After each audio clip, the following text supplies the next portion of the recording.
everyone's ready. Tiff, if we're ready, I'll go ahead and kick us off. Sounds great. Okay, thanks.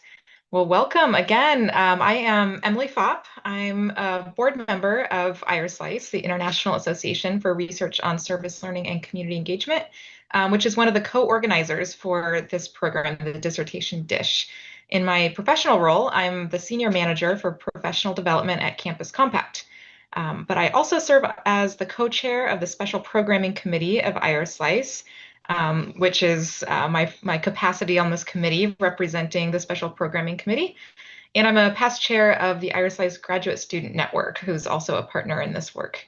I'm excited to be here with my colleagues today, including our main speaker, Dr. Laura Wilmarth Tyna. In addition to introducing myself, I also wanted to provide some background on this webinar series for those who may not have attended previous sessions. Dissertation Dish is a collaboration between IRSLICE, GivePulse, and Lead California. And Dissertation Dish webinars are meant for all audiences, from seasoned scholars to practitioners to grad students, as well as journal editors or conference organizers seeking scholars to present the most current and innovative research. Dissertation Dish webinars serve to lift up and highlight some of the most recent research that has been done in the community engagement field, create a way for journal editors and conference organizers to be exposed to new research and strong presenters, and offer some support and possible guidance for those who are in graduate programs by way of tips from those who have just gone through this experience. This is our 20th Dissertation Dish webinar since we started in 2022, and we couldn't be more excited about today's presentation. We're proud to feature the dissertation of Dr. Laura Wilmarth Tyna, Director of Community Engagement and Experiential Learning and the Lewis University Community Schools Consortium at Lewis University in the Chicago area. Today, Dr. Wilmarth Tyna will be discussing her dissertation topic, Anti-Racist Community Engagement Among White Faculty, an Emergent Model. However, if you'd like to see recordings of each webinar from the past couple of years, you can find those on the Lead California YouTube channel, where this one will be housed after we're done. After reviewing some logistics today, I'll turn it over to my co-moderator, Dr. Tania Mitchell, Associate Provost of Community Engagement and Professor in Counseling, Higher Education, and Special Education at the University of Maryland. Our agenda for the next 90 minutes or so includes a presentation from Dr. Wilmarth Tyna for about 20 to 25 minutes. A moderated Q&A session with Dr. Mitchell will follow for the next 30 minutes. And then an in-depth informal conversation with Dr. Wilmarth Tyna will conclude the final 30 minutes of the webinar for whoever is able to stick around. We also have a few housekeeping items before we begin the presentation. We encourage you to rename yourself by adding your organization or institution and pronouns if you'd like. We also recommend that you select speaker mode in your Zoom panel, as there are a lot of folks on the call, and this will allow you to keep the speakers front and center, although I think we're spotlighting as well. Kindly keep yourself muted during the presentation. If you have any questions during the webinar, please post those in the chat. We'll be keeping track of your questions for our Q&A session a little later. And during the moderated Q&A session, we'll review those questions submitted via the chat. Lastly, a reminder that we're recording this webinar and it will be available in a day or two on Lead California's YouTube channel. We'll send out a link once it's available. And with that, I welcome my co-moderator, Dr. Tania Mitchell, to introduce herself and our Dissertation Dish speaker. Fantastic. Thank you so much, Emily. Hi, everyone. Welcome. My name is Tania Mitchell, and I am the Associate Provost for Community Engagement at the University of Maryland, College Park, and also a professor in our Department of Counseling, Higher Education, and Special Education in the College of Education here.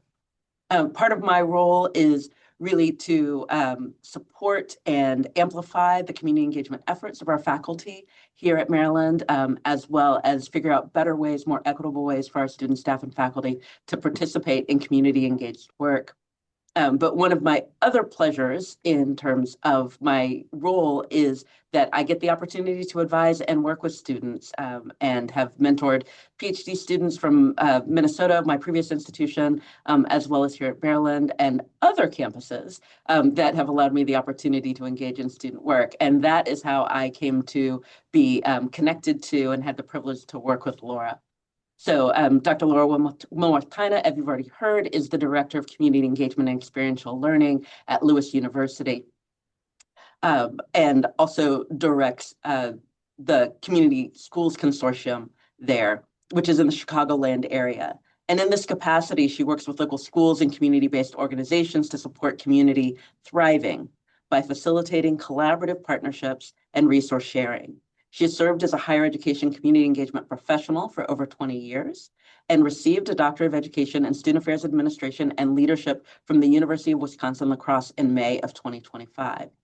I had the privilege of serving as part of Laura's dissertation committee as part of that work. And so come here familiar already with her scholarship and really excited for you all to get to learn from and with her as we engage both in listening to Dr. Tyna and her presentation, but then also a conversation that will follow. So I'm happy to turn it over to Laura.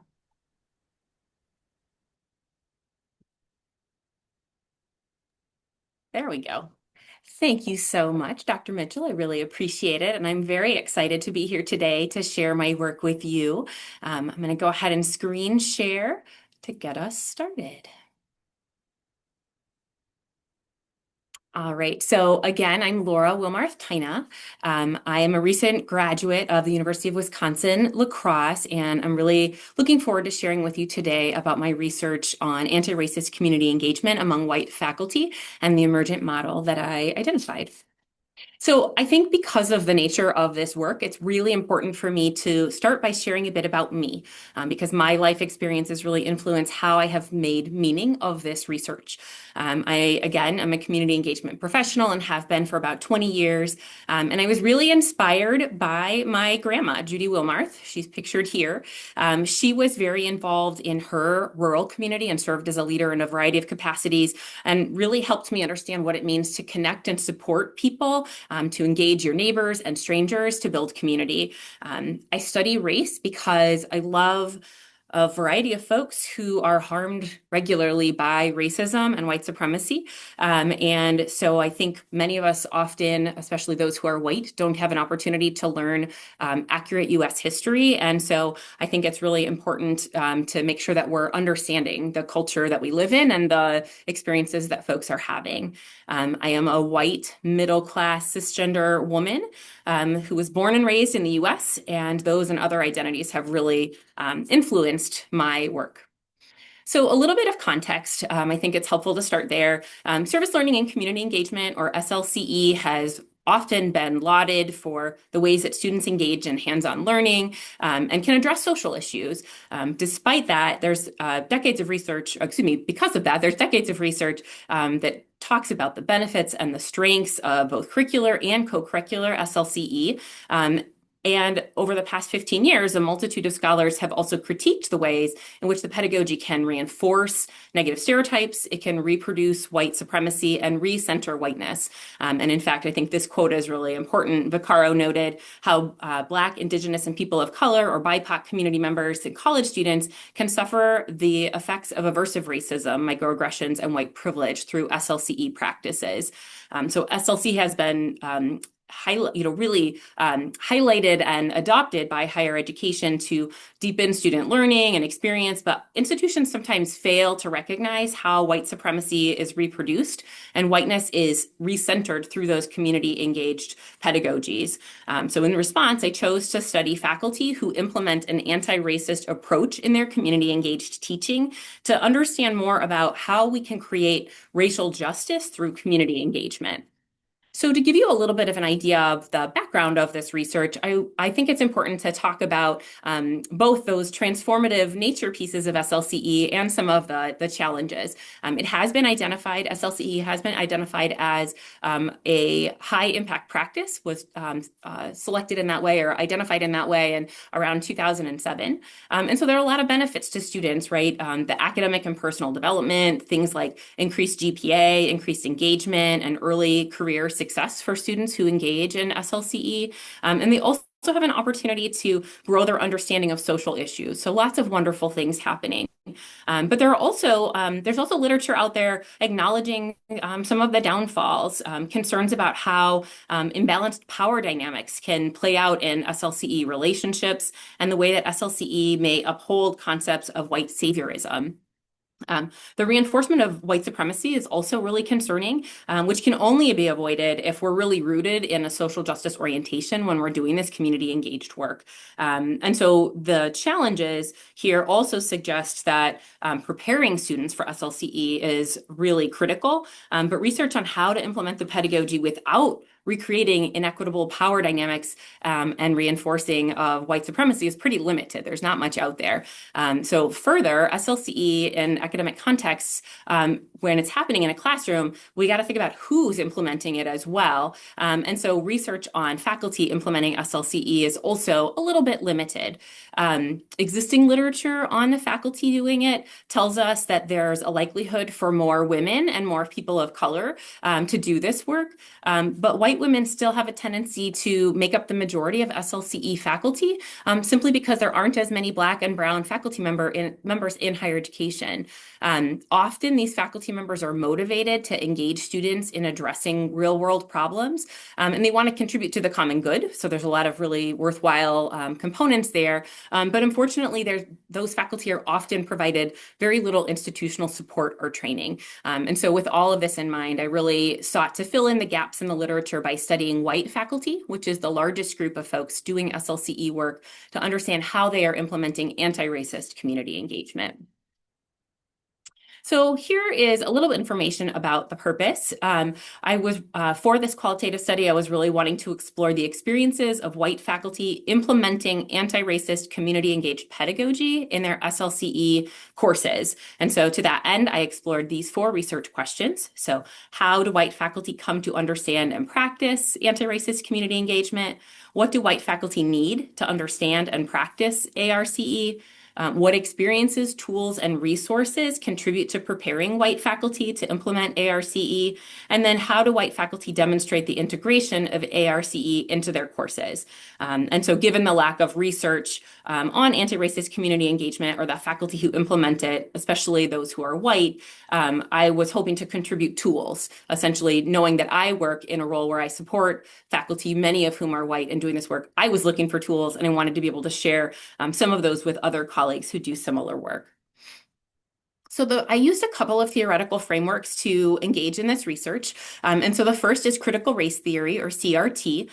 This is a school of thought grounded in this concept of racial realism, which is the idea that Black people should not strive for equality because it is unattainable and leads to feelings of despair.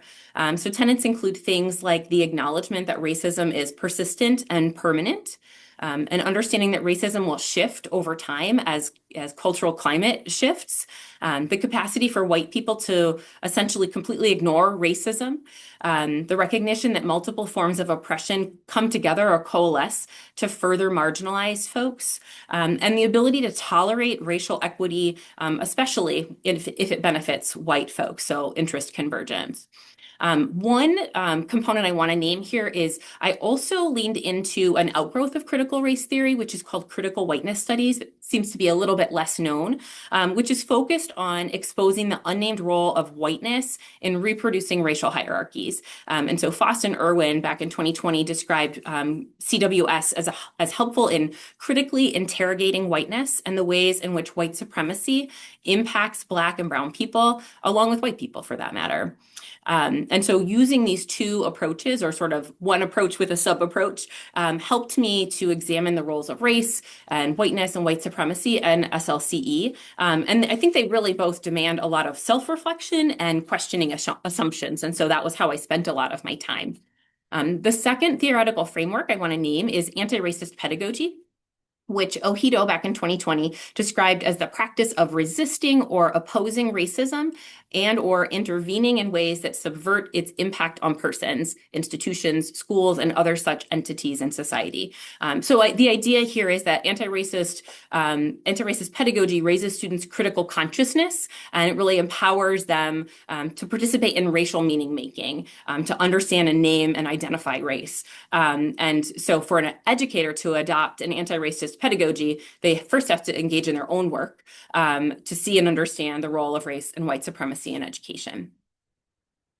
So the research that I engaged in was a qualitative study. I chose a grounded theory methodology. The idea behind grounded theory is that it's very rich in data. And so grounded theory empowers a researcher like me to kind of more fully understand participants and their experiences with the intended result of a theory that's grounded in the data related to a particular topic. And so my use of this methodology allowed me to try to understand more fully their experiences, and then to identify what I'm calling an emergent theory, because there hasn't been a lot of dialogue around this, and so I'm excited to share with you and get feedback from many of you as well.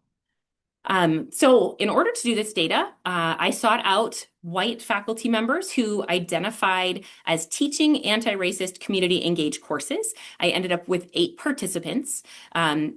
Prospective participants completed a pre-questionnaire that really helped me sort of vet them to ensure that they met criteria, which included things like being white, being a full-time faculty member at an educational institution in the United States, and doing that work for about 2 years. And then I was also looking for folks that had worked for the same partner for a while, so for about 2 years, and they literally identified with this language of anti-racist. I started my recruitment in the spring of 2024, and immediately ran into some barriers. And so I recognized that my initial criteria were a little too strict, too restrictive. And so I initially planned to work with tenure track faculty and realized that that was going to be way too narrow. And so I changed my criteria. But because of that, that change, it kind of delayed me a little. So I did a lot of my data collection over the summer, which isn't ideal for reaching faculty members. And then the other thing that just feels sort of obvious and important to name is that the current cultural climate of being very anti-DEI, even then was already continuing to grow. And so that was absolutely a recruitment, it was a barrier to my recruitment. And so I had a few faculty members sort of express an interest and then say, you know, I think I've changed my mind. So there was definitely concern from folks about job security and safety and having conversations like this. So let me tell you a little bit about my data. There was a lot of it. I had a lot of different pieces of information. And so I really approached this with a variety of methods. So the first of those was a document analysis. I had 8 participants. Each of them uploaded course-related materials that they chose that really helped to demonstrate the way they were integrating an anti-racist approach to their work. So you can see here the list of different kinds of documents. They ranged from syllabi and assignment descriptions, but then also things like course policies or readings came up as well. So I ended up with about 36 different items that I then used. I created a document analysis review guide and used that for analyzing each of the documents for purpose and audience and the inclusion of language acknowledging race, racism, and white supremacy. I also, in working with these 8 folks, I invited them to participate in an intensive interview. And so these were essentially semi-structured interviews with, which I created an interview guide for, and then I had key questions that were focused on their personal and professional experiences, especially related to SLCE and also anti-racist pedagogy and their thinking around anti-racist work. And so for each of those, I did offer an incentive. Interestingly, after conversation with some of my participants, they indicated that instead of receiving an incentive, they would prefer to have me donate in their name to an organization of their choosing. And then lastly, I had focus groups. And so 7 of those 8 initial participants participated in focus groups, which sort of started with a grounding practice to help us sort of be in our bodies as we engaged with one another. And then it invited, through that focus group, we invited folks to share feedback about initial findings. So it was a really nice opportunity for me to hear from them about what I thought I was hearing and seeing. And again, I donated $25 to a charity of their choosing as an incentive. So this image is one of my favorites. This is my basement, and this is what some of my data analysis looked like. It was a pretty rudimentary process, but I learned through touching and doing and engaging, and so physically laying them and moving things around helped a lot. So I had hundreds of pages of data to review, and I did this in 3 stages. So there was an initial coding process, which was very much, document review, interview transcription, and then doing a line-by-line analysis of those transcripts, which helped me to identify codes and then eventually themes. When I moved past that process, I started to engage in an intermediate coding process, where this is where I really recognized I needed to touch the data. I needed to be able to move things around. And so after I identified those initial themes, I started to pull out quotes related to each theme. I printed everything, I cut it out, and you can see in this photo how I laid things out, utilizing quotes to relate to those themes so I could essentially adjust how I was telling the story. I was really trying to understand the story that was emerging, and I was moving things around to help kind of clarify some of what I was seeing. And then landed in advanced coding at the conclusion, which really helped to challenge me to create these core categories. And based off of that, creating a sort of a data-driven storyline. I shared my emerging findings then with a few trusted colleagues and mentors. And I can vividly remember pacing next to this table or around this table over and over as I was sharing and engaging with these folks who were asking questions to sort of push me to dig deeper until I was able to sort of bring that data back together in a way that made some sense. So the result is this emergent theory model of anti-racist community engagement among white faculty. So you can see it here. You'll see that there are sort of 4 dimensions. So imagine that you would enter this model through the bottom. And so the first thing you come to is foundational learning, and I'll talk about each of the 4 of these. And then all of these would take place within this community context, which is the 5th and most crucial dimension, I would argue. And so I'm going to go now to talk a little bit about this. So the first dimension, foundational learning, I think of it as sort of our early race-related learning. And so in this dimension, there are 4 components that are pulled out here in this black box. So the first of those is awareness of race. And this is literally participants' initial understanding that race exists, an awareness that was generally prompted by the presence of Black and brown people in their family, in their community, friends, so forth, especially Black people in particular, being present in their lives. And so, for example, Jennifer, one of the participants, shared, quote, "I understood through seeing what my adopted Black sister was going through that white people can be mean, but I didn't have any sense of what that meant in terms of white privilege. All that language came to me much, much later," end quote. So it was through seeing her sister's experience of racism, that participant began to recognize that race existed. The next is racial self-awareness. And so these were moments where folks began to become aware of their own racial identity. And so those aha moments, like I'm white, and that has some meaning to it. And then through engagement with peers and mentors, participants began to explain their growing awareness that whiteness has a culture and power associated, so that recognition of white supremacy. So for example, Catherine, another participant, spoke about the director of her campus's DEI center. And she said that this early teacher really helped her, quote, realize that whiteness has culture. Because otherwise there's normal and there's not, and white is normal, end quote. So through her relationship with that colleague, Catherine began to recognize white supremacy. And then finally, consciousness of intersectionality and intersecting identities. And so participants here began to recognize the way that different marginalized identities might converge to further marginalize individuals who hold multiple minoritized identities. So together, these make up this idea of foundational learning. So the next dimension, ways of being, is about fostering anti-racism skills.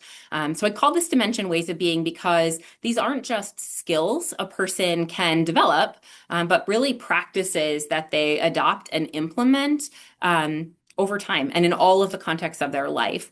So ways of being include the ability to listen deeply, which came up both through interviews and focus groups. Participants really emphasized the importance of listening to understand and not just respond.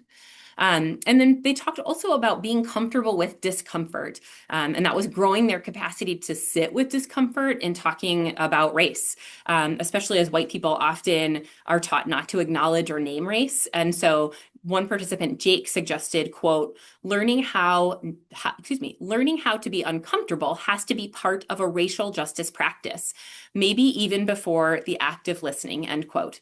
So for participants, learning to push through that discomfort was really critical. Participants also highlighted the importance of developing their willingness to make mistakes, their capacity to cope with shame, and the importance of approaching community engagement with humility. So for example, CB, one of the participants who teaches a course on theology and the US criminal justice system, explained, quote, "I'm sure I know more than the average bear about the train wreck that is the criminal legal system, but I don't feel like the sage on the stage. I feel like I'm always still learning," end quote. So participants really emphasized their ongoing need to act humbly, and many of them talked at length about moments where they weren't humble and sort of were checked on that, and so learned how to practice humility more. So the third dimension is racial justice practice. And so that's really very much making a commitment to a practice. And so that included things like committing to ongoing learning about race, racism, and white supremacy, regular engagement in a reflective practice, embodied learning, which is a much more holistic way of engaging. So it's thinking and feeling and being in one's body, and then making a commitment to an active anti-racist practice. And so these concepts tend to be a little more familiar for folks. So I'm going to limit my discussion of them here. My full dissertation definitely provides a bit more information about that. And then the fourth dimension here is anti-racist community engaged pedagogy. I've called this ARCEP for short, which includes three components. So approach to teaching, and that is specifically the ways that faculty build classroom community and grow trust and engage students in the classroom or adopt policies such as an intentional language policy that one participant, Louisa, had created in her English studies class. So these ways that folks taught were really kind of stood out specifically. The next is approach to curriculum development, and that was really a focus on how they teach. So for example, participants noted the importance of clarifying their worldview to students. Catherine shared, quote, "I think it starts with naming my positionality. And I think on my syllabus, I name identities, and I also ask students to state that they understand that their worldview affects how they see things," end quote. So curriculum development was about including diverse voices in course content, and then naming white supremacy culture directly. And then the final component of this dimension is approach to partnership. And that's very much the way in which faculty viewed and approached their community-based collaboration. So serving as an advocate for campus partners, for example, was something that came up. So one participant, Louisa, described, quote, "trying to center the community partner's needs and to make the resources of the university available to the community partner," end quote. So an anti-racist community engaged pedagogy involved many components and required participants to lean into the ways of being. And in fact, ways of being often influenced this pedagogy piece, but then their pedagogy influenced their ways of being. So it was kind of cyclical, which I found interesting. So then the last and most significant dimension of this model is this community context. And I chose to illustrate community context after describing the other four dimensions because all of the other four sort of exist within the purview of community. And so data suggested to me that experiencing foundational learning, fostering ways of being, making a commitment to a racial justice practice, and developing ARCEP all take place within different levels of community. So the first, interpersonal, throughout interviews and focus groups, the participants described how close interpersonal relationships were really key to their racial justice practice and their adoption of anti-racist community engaged pedagogy. Each of them talked about mentors, colleagues, friends, family members that supported and encouraged their work along the way. So for example, Jennifer shared that she, quote, "learned through the mentorship of a professor who continues to be a mentor about what it means to do this kind of teaching," end quote. So she really leaned into this and other close relationships, as did the other participants.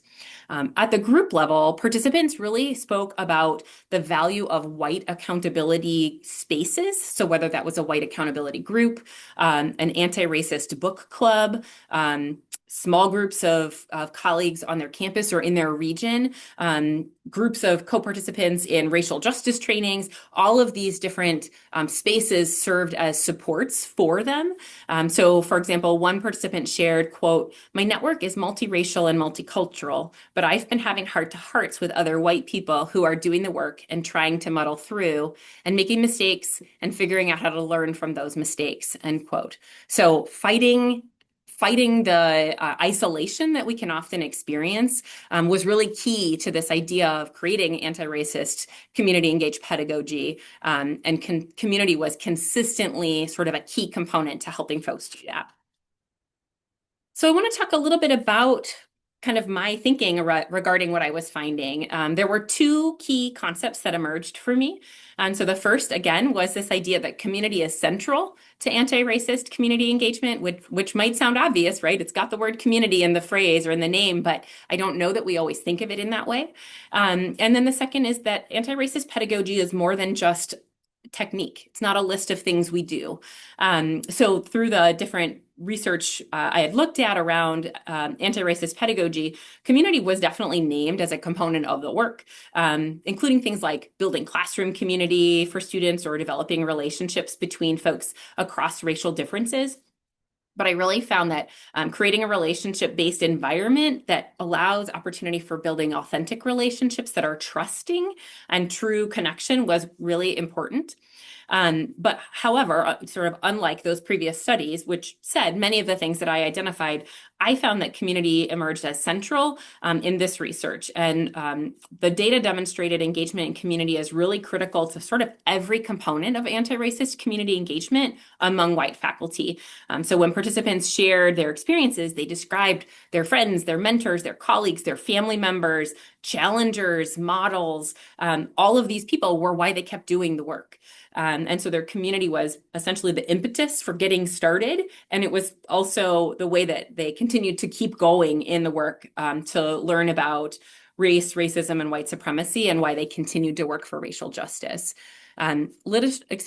Existing literature also really emphasized that there are lots of strategies around anti-racist pedagogy, and SLCE literature emphasized the importance of things like integrating course materials addressing race and personal identity, power, systemic racism, inequality, things like that, so that students can really be prepared to engage in the community. But I think anti-racist pedagogy, it really outlines the significance of engaging in racial meaning making and creating spaces to develop a critical consciousness to make race visible. But I think CRT and CWS here kind of illuminated the need to center race and racism and question all of the structures and assumptions. And so all of these strategies are useful for anti-racist approaches to teaching, but they sort of fall short of what I was finding. And that was that it felt like there was something missing to me at the conclusion. So I tried to identify a missing component, what that was, and I came across the work of Dr. Sherry Watt and the Multicultural Initiatives Consortium research team at the University of Iowa. And they had identified a theory of being that I really appreciated. It emphasizes the sort of process-oriented approach to being in relationships and managing conflict, which result in greater equity for communities. And so the theory does not suggest that one should prioritize being at the exclusion of doing, but in a culture driven by doing, being is really like countercultural, just being a person and giving space to be. And so it provides an opportunity to engage, I think, pretty differently from oneself and from the world. So a couple of implications here, and there's a lot more to dig into, but a few at least. First of all, I think ongoing faculty development is really critical, whether that's coming from professional organizations or individual colleges and universities. That I think that there's a space for community engagement professionals or faculty members that are supporting the learning of others, to provide that space for folks to engage in learning about anti-racist community engaged pedagogy, and providing the chance to develop that sort of intellectual understanding of pedagogy, but also providing space for folks to learn more fully, to embrace anti-racist community engagement, paired with, so not alone, faculty development can't be alone, but also paired with opportunities for mentorship. So white faculty members can really engage in relationships where they have an opportunity for guidance, for support, where they can share vulnerable questions and engage in this dialogue around what it means to be white and the role of white supremacy in our lives on the daily basis. And so I think that helps folks continue to understand the influence of race and racism and white supremacy also in the teaching context. And then the last, and again, this isn't a do this or this or this, it really, I think, needs to happen in concert. And that is offering space for white accountability groups. And so whether you think of them as affinity groups or accountability groups, I think it has to center sort of engaging in those ways of being and give folks a chance to practice deep listening, learning to be more comfortable with that discomfort, giving people a space to make mistakes, to learn how to cope with shame, and to manage their humility, which are all pieces of white folks learning about race and white supremacy. So there, of course, were, despite my best efforts, some limitations to this study. For example, most of my participants were from predominantly white institutions, and they were working with predominantly white students. And so I think the experiences of faculty at more racially diverse institutions looked a little different. I didn't have a lot of participants who came from minority serving institutions, but a handful, just a couple. And so I think that it made it difficult to extend some of those findings that I landed on to more diverse institutions. In recruiting participants also for this study, I used the term anti-racist community engagement. That language is relatively common in our field right now. A book even came out about it not too long ago. But during the interviews, participants acknowledged that they weren't always comfortable with that term and suggested, in fact, that it recentered whiteness. And so given the lack of literature regarding concerns around that language of anti-racist community engagement, I was just a little bit unclear at the end, like, is this language problematic? Where did the language of anti-racist community engagement come from? What's it rooted in? And so, in fact, the participants suggested that using that language sort of indicates that there's already an arrival point. Folks have gotten there, and they said, well, no, I haven't arrived. This is an ongoing journey, which I found really interesting. And then perhaps most significant, I think these findings are limited by white amnesia. We have a tendency to sort of forget things around race and anti-diversity, equity, and inclusion sentiment in the current era. Multiple prospective participants declined to participate because they, even at that point in time, almost 2 years ago, were fearful about what would happen if they participated in the research study. So I think future research could really focus on digging into understanding SLCE and anti-racist community engagement, especially among white faculty. I think it would be really helpful to engage in research around multicultural serving institutions and with Black and Brown students a little more specifically. And then lastly, I would love to explore that question of language and how white people can appropriately adopt an anti-racist approach to their work. So I will stop there. Thank you so much for your attention.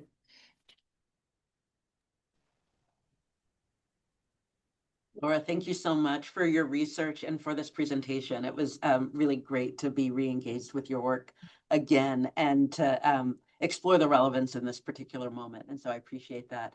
I love your future research questions, by the way, those like possibilities and that place of exploration. But I wanted to start with a question for you of really getting back into the meanings of anti-racist community engagement. And so despite the concerns about language, I'm wondering if you can offer some specific examples of what anti-racist community engagement looks like in practice. Yeah. What do these faculty that you research do, or how do they have their students or community partners participate in ways that either embody or enact anti-racism for you? Yeah, thanks. I think that's a great question. And I think it's super practical, really, literally, how do you do this work? I think a part of what is really important to remember is that, again, it's not a checklist. It's not like you do this and then you do this and then you do this. And I think that's what makes it really hard because what folks spoke about at length was the importance of making commitments to listening deeply, really engaging students in building relationships themselves, but building relationships among students that would allow for a greater level of comfort in talking about topics that are hard, like race and racism and white supremacy. Faculty did things like intentionally name race, which I think sometimes, especially I'll speak as a white person, I feel like there's a bit of pressure to not say anything about race, right? Like we just don't name race. We don't talk about this. It's impolite to talk about this. And so the faculty really intentionally named it. So a couple of really specific things that come to mind. I was really intrigued that a number of the participants did things in their syllabus helping to paint the picture of who they are, like all of their identities. And so one instructor even included a photograph of themselves in their syllabus. I had never seen that before, but so it was a picture and then named things related to their identity and how they see the world. So sort of articulating their worldview, which I thought was really fascinating. I saw a number of faculty integrate spaces, whether through a journal or in some other sort of assignment where students were encouraged to name their identities and to specifically sort of acknowledge their worldview. And I think a lot, especially these folks were primarily working with undergraduate students, and many of them spoke about working with traditional age students in particular. And so the faculty members spoke about, a lot of the times the students were just trying to figure out who they were, and they'd never really even been asked specific questions, especially among white students. They hadn't been asked specific questions about naming their identities and who they were in the world and how that influenced how they see it.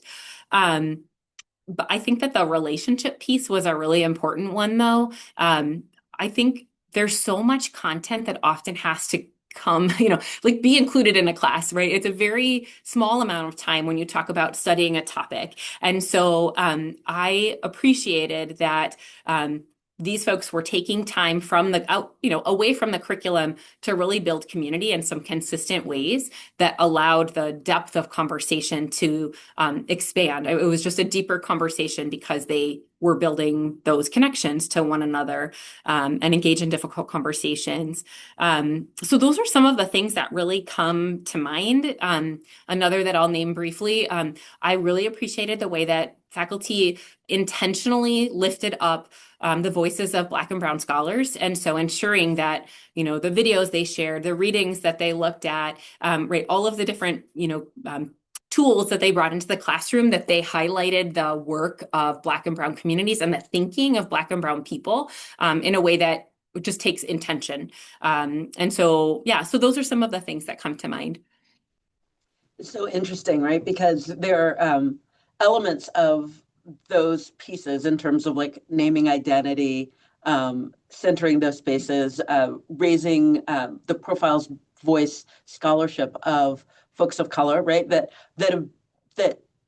have been part of other pedagogical traditions, that haven't been named anti-racist, right? And so there's a piece here where you I want you to have a different answer than something that we've seen before. And so I'm really curious about where do we move that piece around gosh, I'm losing my train of thought here, but how do we move from this space of where becoming anti-racist is as bold as being able to say the word race, to an anti-racist pedagogy means that we don't do X, Y, or Z, or we shift away from these understandings. I'm wondering where that space of transformation is that makes it different from other practices and pedagogies that we've learned about. Yeah, I think that's where I was coming to, that landing on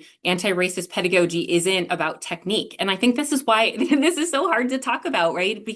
And how it was hard to sort of look at the data and try to make sense of it, because it wasn't just about specific things that one does, right? If you're thinking about creating a course and you're building a syllabus, it's not just, oh, I did this, oh, I did this, oh, I did this. It's your approach overall, right? It's doing those things, but it's also the approach of really being aware of one oneself and being open to continuing to grow that awareness. It's, engaging in these spaces where we're actively talking about, what does it mean for me to be a white person, and how is that impacting what I'm bringing into my classroom space? And, I feel like that's what makes it hard, because if I were to say to someone, well, these are the things you do, that would be inauthentic. That would not do it. I mean, it would move the needle toward an anti-racist approach, but I think it has to be about the individual making change in themselves and as well. And that's, I think, what makes it so challenging to talk about and to do.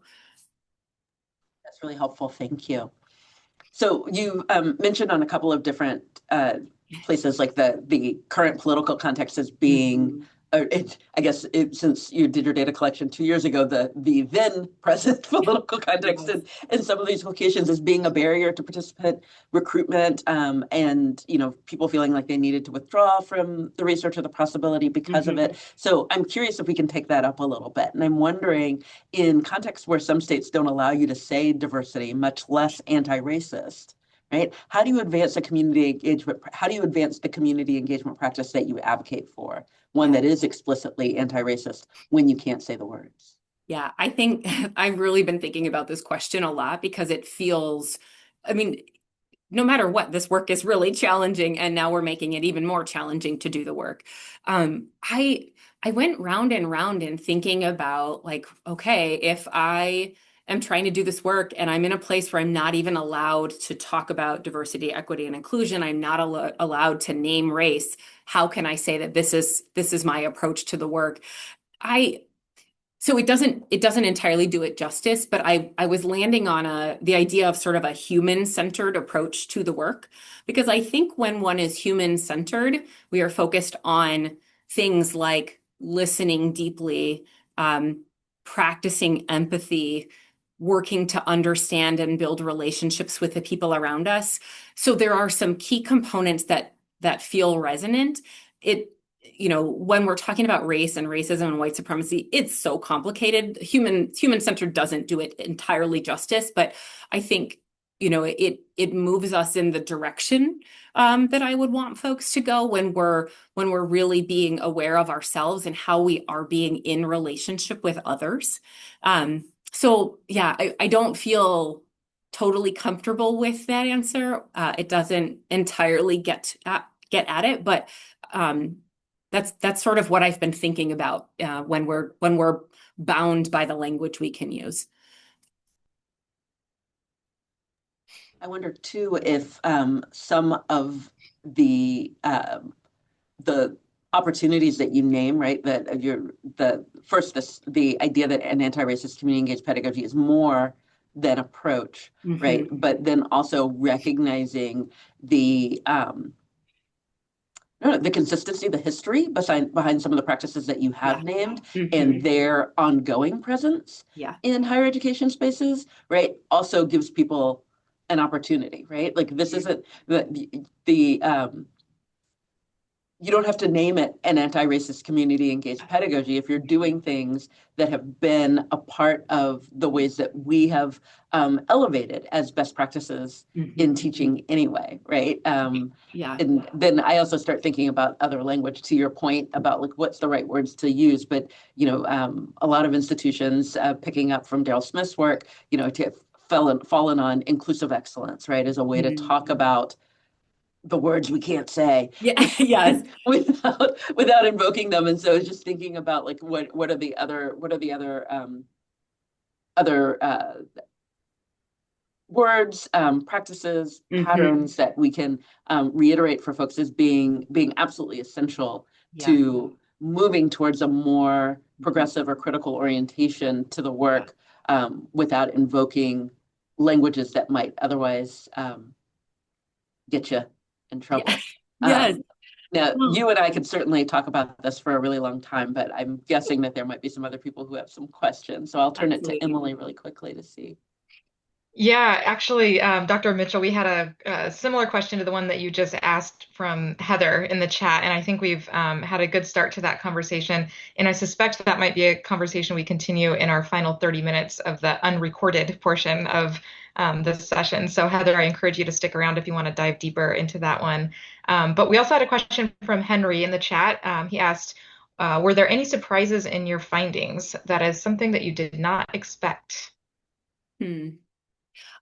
I mean, I think honestly, so it's a little bit ironic that this is what surprised me because so much of the work that I do is focused on community. And I feel like I could probably do a tally and say that I said the word community 100 times every day, so it's present of mind all the time, but I wasn't expecting to land on the importance of community in all of these different ways to the work.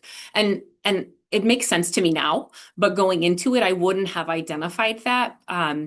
But recognizing that truly one can only be changed by engaging, by making themselves vulnerable, by interacting with others and by learning how to lean on people. Because I think that often, I know this isn't true exclusively within white culture, but there are a lot of sort of subcultures within the larger white community, if you will, where there's this, pull yourself up by your bootstraps sort of mentality, and the idea that no, we have to learn how to rely on each other and to be in community with others. That was really surprising to me, just the importance of community overall.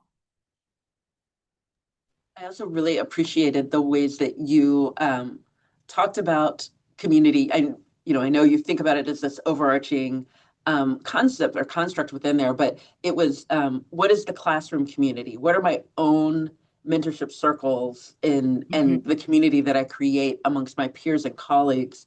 What is the community that we are actually participating in, and how do we fit in all of those? And I'm wondering if there are interactions between those communities that are evident in the conversations that you had with your participants. Yeah, that's a good question. I'm thinking back on conversations that I had with participants, and I'm not sure if they talked about like sort of how those communities came together for them, but they definitely talked about how their learning in this space was something they brought into this space. And again, it was just sort of this like, I learned this here, I practiced it here, that came back over here. So everything felt a little cyclical because it was so frequently about learning. So it was an iterative process that I would learn something new about myself here. I could apply that here. Or, let's say I'm in a white book group, right? A book discussion group around race with other white people. I learned something in that space. I can take it to a white accountability or affinity group and engage in a dialogue with other white people around that, right? Or I can come back to my book group. And really, I shouldn't even say it doesn't have to be a book group with only white people, but it's a group around talking around race, right? And so bringing that back to spaces where I can engage, where I feel like I can be vulnerable around race, and I'm not leaning on Black and brown people to teach me something new. Like I'm leaning on white people to help me continue to learn, but I can be in, diverse spaces and engage and bring it back to this space where I can ask questions and then like sort of practice what I'm learning, if that makes sense. It does. It does. Recognizing that we're going to get to Heather's question in the after show, I'll ask you one other question. And you didn't really get to this in your presentation. So I'll admit that this is coming from conversations outside of the presentation and also conversations that we had during your defense. But you've named more than once a fear that there was no way to do community engagement work without reinforcing racism. So can you speak to where that fear comes from? But also, I think most importantly, what it means to do the work regardless. Yeah. I knew you were going to ask me about that because I've said it so many times and it's something I really struggled with. I think I shared with you, I was really genuinely worried as I got into this project that at the end I was just going to need to quit my job because I couldn't in good conscience do the work anymore. And I think, where does it come from? I think I continue to understand the way that white supremacy impacts culture in so many different ways in the United States and in other spaces. I'm always just learning more. And I was teasing a friend recently when we were discussing something and I had a moment of shock. And I was like, at one point in my life, as a white person learning about whiteness, am I going to stop being surprised by this? I kind of feel like there should be a moment and I haven't reached it yet. But I think I really felt like I was going to discover that I'm just reinforcing all of these terrible things that are hurting people. The experience of doing the research, after I sort of recognized that I had this fear and I was really concerned about it, the process of doing the research actually gave me hope. It gave me hope because I had the opportunity to engage with these amazing folks who were they were making a really heartfelt effort to be better and to do better because they had learned. And it didn't mean they weren't failing. It didn't mean that they didn't mess up. It didn't mean that they weren't, unintentionally perpetuating white supremacy, but they were clearly every day making efforts to do the work. And they talked about moments of humility. They talked about the importance of apologizing, naming aloud their mistakes and apologizing in public spaces, right? Like in front of the classroom, when they've done something in front of the classroom, and sort of owning that. And so I guess these specific examples, and my own opportunity, especially in the focus groups, I had the chance to engage with them in 2 different small groups and seeing how even during the focus groups, there were these moments of learning from one another. And so folks would assert an idea and then sort of back away because another participant had shared a thought, and we're sort of taking it in and learning in that moment. And so that really gave me hope that, like, okay, at the end, wherever I land, I'm not sure I'm going to find another job where there aren't challenges, and reinforcing white supremacy, but this is a space where perhaps I can be part of communities that are trying to create change to work for greater justice. And so I suppose that's where I've landed in the end. That's really lovely. Thank you. Thank you. Thank you so much for being a part of all of this, especially when you didn't know me and I just randomly asked you if you'd meet with me and be a part of my committee. I have appreciated it so very much. I hope no one in the audience takes that as a hint. Other people No, that wasn't an offer. Sorry, I'm not offering her. Emily, how are we doing on time? I'm out of touch. Yeah, I think we're at the point of wrapping up this initial portion. So I'm going to thank you both for being here, and Dr. Wilmarth Tyna, especially for presenting on, as Sherry said, a topic that requires courage and vulnerability, and such a meaningful and timely piece of research that you've contributed. So thank you so much for sharing today. So this concludes our moderated Q&A session. We'll have another 30 minutes for deeper discussion for those that can stick around. And I would love to dig into the question in the chat about what specifically can faculty do in this particular moment in time, considering what you've learned through your research. Let's see. So for those who can stick around, I hope you will. But before we transition there, just a reminder that we're recording the webinar and it'll be available within a week on the Lead California YouTube channel. And we'll send out a link to all registrants once it's available. I hope you'll consider filling out the webinar evaluation as it comes to your inbox, so you can help us improve these webinars as we continue along for hopefully another 20 dissertation dishes. More details and a registration link are coming for our next dissertation dish if you're interested in registering for that one. So keep an eye on your email.